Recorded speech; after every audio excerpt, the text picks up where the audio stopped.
Okay. Hi, I'm Pam Goes. I'm not a numbers person, although I understand 18 million in cuts. I'm a parent. I'm the parent of two grown young men, both of whom have a developmental disability, both of whom receive their supports through an agency. I typically talk a little bit about my oldest son, who's 30 years old, who is living in a group home and who absolutely loves his home and his housemates and his staff. Paul is a young man who needs not just help, but someone to do for him in every aspect of his life. Paul needs someone to dress him, to shower him, to shave him, to brush his teeth, to toilet him. Paul is also nonverbal. So Paul is unable to let us know when things aren't going well, when he may be hurt, when he may be sick. People who get to know Paul get to read him and get to understand what his needs are. But with the turnover we've been seeing lately, we feel like we're constantly starting over. Paul needs to trust new people. They're providing very hands-on, very intimate care. He can accomplish very little if on his own. When I hear people talking about staff having to work 2 and 3 jobs, it concerns me, because if one of those jobs is to take care of my son and to be on top of his needs, they could be tired, they could be distracted. It's a difficult job. It's a very difficult job. People need to understand my son because of his communication, because of his lack of communication. When we have a new staff person, they need to start at the very beginning. It's not something that you can explain to someone. He doesn't do sign. He doesn't have any specific ways of expressing himself. You need to get to know him. He also needs to get to know you.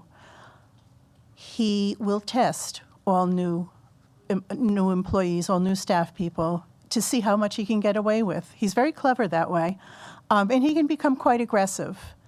And it makes it very difficult for both him and for the new staff people trying to get to know him and trying to work with him. The turnover is going to get more. It's going to get worse. With an $18 million cut, people are not going to be able to remain in their jobs and make a living. So I worry. I worry about Paul all the time. I worry about the fact that there are so many people in and out of his lives and performing such intimate tasks with him. It's a constant turnover. I worry about the fact that his communication is so limited, and that every time someone begins to work on understanding him or getting him to express himself, it gets lost because now a new person is coming in. I especially worry about what happens when I'm gone. My husband and I are not going to live forever. We both believe that we're pretty good advocates for not only our son, but for folks in general. But we're not going to be here. And he's not able to advocate for himself. So I'm always trying to advocate for a sustainable DD system that can make sure that guys like my son are safe, are healthy, and actually live a good life, not just the basics, not just change his diaper and feed him, but that he has a quality of life. And this is really going to impact the quality of his life.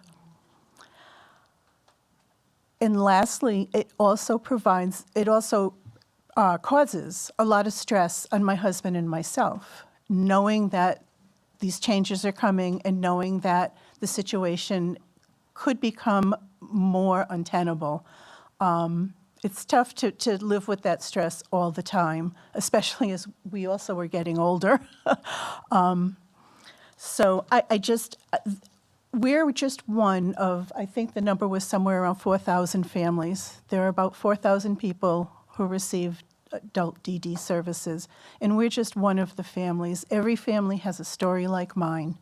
Every family is concerned about what's going to happen when they're gone, and every family wants their child, adult child, to be safe and to be healthy and to live a good life. So thank you.